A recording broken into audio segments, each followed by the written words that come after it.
Kebenarannya, kemasukan itu 7 hari 7 hari setelah setelah penangkapan. Setelah kejadian. Kerasukan. Belum. Belum. 3 hari setelah hari Setelah itu, kematian, 3 hari. 3 hari baru aku mulai kerasukan. Kerasukan. Saya mau konfirmasi, Mbak Linda dapat keuntungan material nggak dari kejadian ini? Enggak sama sekali. Enggak ada. Terkait dari royalti film dan lain-lain nggak ada? Oh, royalti. Kalau royalti Dan orang yang seperti itu biasanya sangat cepat untuk berhalusinasi. Oke. Sudirman meninggalkan ruang sidang Cakra di Pengadilan Negeri Cirebon, Jawa Barat karena kesakitan. Sudirman bahkan menunjukkan luka di punggungnya akibat ditembak peluru karet saat diperiksa sebagai tersangka kasus Vina dan Eki 2016 lalu. Sejak punggungnya terluka, Sudirman tak bisa duduk lama. Kemarin, Sudirman meninggalkan ruang sidang ke ruang tahanan untuk beristirahat. Dibawa oleh LPSK. Karet di belakang ininya memang ada cekungan, jadi ngilu tidak bisa duduk terlalu lama. Kalau udah lebih dari 2 jam tuh dia sudah sakit semua. Sudah sakit. Itu bekas. Makanya harus berbaring. Jadi memang tidur saja nggak pernah bisa karena 3 jam sekali dia pasti harus mengubah posisinya. Itu bekas tembakan peluru karet di tahun berapa, Bu? Di tahun 2016 kan. Oh, sampai sekarang masih terasa ya? Di sisi mana Bu itu? Ini di belakang ini karena ada cekungannya.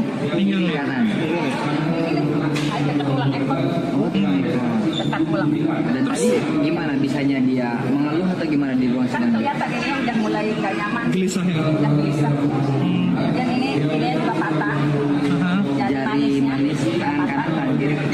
Tangan kiri patah. Kemudian di sini Tatal memang tertutup dihadiri oleh 3 orang majelis karena dia sidang anak. Tetapi kondisi di luar sidang kami mendapat tekanan yang luar biasa. Karena waktu itu karena yang dihembuskan adalah isu geng motor yang memiliki kekejaman luar biasa. Itu pula dan mereka sangat sadis. Itu pula yang disampaikan oleh Hakim Ketua Ibu Etik waktu itu ketika ditanya wartawan.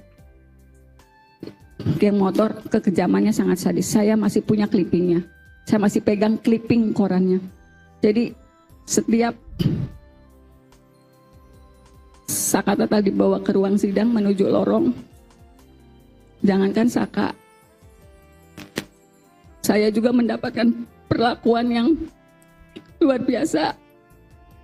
Saya sempat diludahi karena dianggap membela pembohong. Bahkan ada anggota dewan namanya Pak Jafarudin yang langsung memimpin sidang.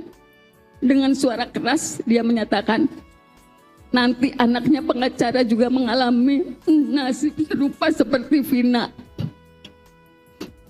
Mobil saya juga sempat digoyang-goyang, walaupun saya berusaha parkir agak jauh. Kemudian intimidasi itu kami rasakan betul karena saksi-saksi alibi yang dihadirkan itu datang tanggal jam 9 pagi, tetapi sidang baru menjelang maghrib. Kita kondisi sudah sangat lelah, psikologis kami juga sudah rusak. Karena semua saksi juga sepertinya sudah ada yang menginformasikan kalau saksi-saksi itu akan meringankan Saka Tatal. Jadi saksi juga mendapat perlakuan yang sama. Kemudian dari Kejaksaan Tinggi juga hadir di ruang sidang Saka Tatal. Aparat dari kepolisian selalu bersenjata lengkap di dalam ruang sidang Saka Tatal. Di pintu ruang sidang. Play.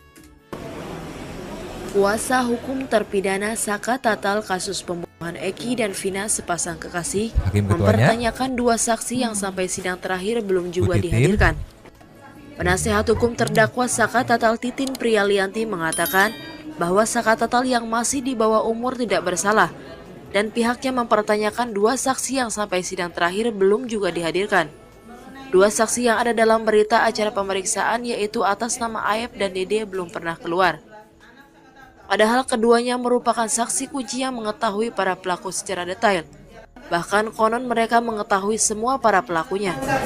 Si Aep dan si Dede yang menjelaskan secara rinci dalam BAP, menjelaskan secara rinci, nih ciri pelakunya begini, sisiran rambutnya begini, tingginya sekian.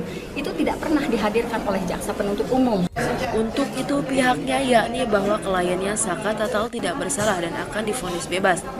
Dirinya akan mengajukan banding apabila hakim memberikan putusan hukuman berapapun lamanya. Atas keyakinan putusan bebas, Saka Tatal juga diperkuat dengan proses persidangan sebelumnya, di mana saat itu hakim tidak menghadirkan saksi kunci Aep dan Dede yang melihat dan hafal secara detail ciri-ciri pelaku pembunuhan sang kekasih itu.